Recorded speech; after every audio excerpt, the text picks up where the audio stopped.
pelaku pembunuhan dan mutilasi di Padang Pariaman ternyata pecatan polisi. Kakak kandung SJ, pelaku pembunuhan berantai dan mutilasi di Kecamatan Batang Anai, Kabupaten Padang Pariaman, Sumatera Barat, ternyata pecatan polisi.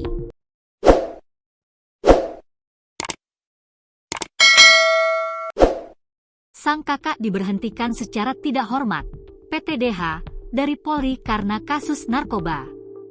Karena rekam jejak itu, tetangga sempat mengira yang ditangkap adalah kakak kandung SJ.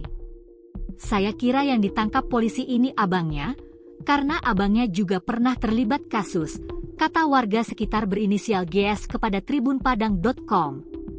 Abangnya itu polisi, kalau tidak salah dinas di Padang Pariaman, dulu dipecat karena kasus narkoba, tapi itu sudah cukup lama.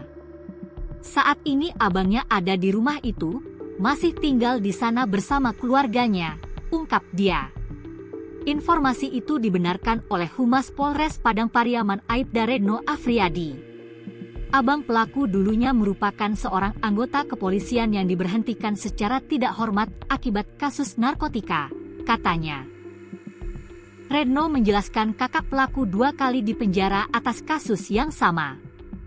Kakak kandung pelaku melakukan tindak pidana pertama saat masih menjabat sebagai polisi dan diberhentikan, lalu kembali tertangkap dalam kasus yang sama, yang berarti seorang residivis, terangnya. Sementara SJ, yang merupakan pelaku pembunuhan dan mutilasi, dikenal baik dan mudah bergaul. Di mata rekan kerjanya, SJ dikenal sebagai sosok yang tak neko-neko. SJ bekerja sebagai satuan pengamanan di pabrik pembuatan bahan bangunan.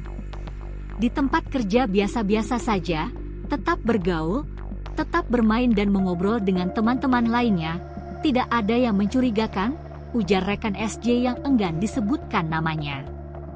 Ia pun mengaku terkejut saat mengetahui kabar SJ ditangkap karena melakukan pembunuhan dan mutilasi.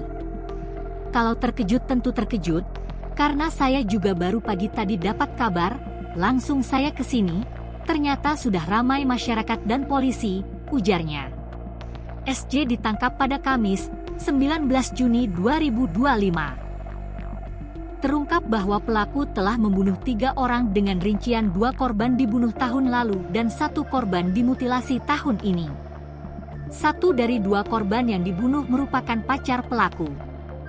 Untuk motif pembunuhan yang dilakukan pelaku tahun lalu masih dalam penyelidikan polisi.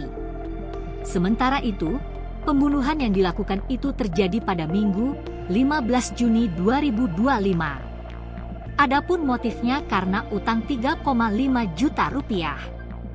Dari masalah utang itu, pelaku melakukan pembunuhan dengan menyekap korban, kata Kapolres Padang Pariaman AKBP Ahmad Faisal Amir Kamis, 19 Juni 2025.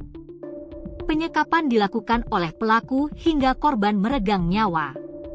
Setelahnya, barulah pelaku membawa korban ke sebuah kebun, lalu memotong tubuhnya hingga 10 bagian menggunakan parang. Potongan tubuh korban itu dibuang pelaku di sepanjang aliran Sungai Batang Anai.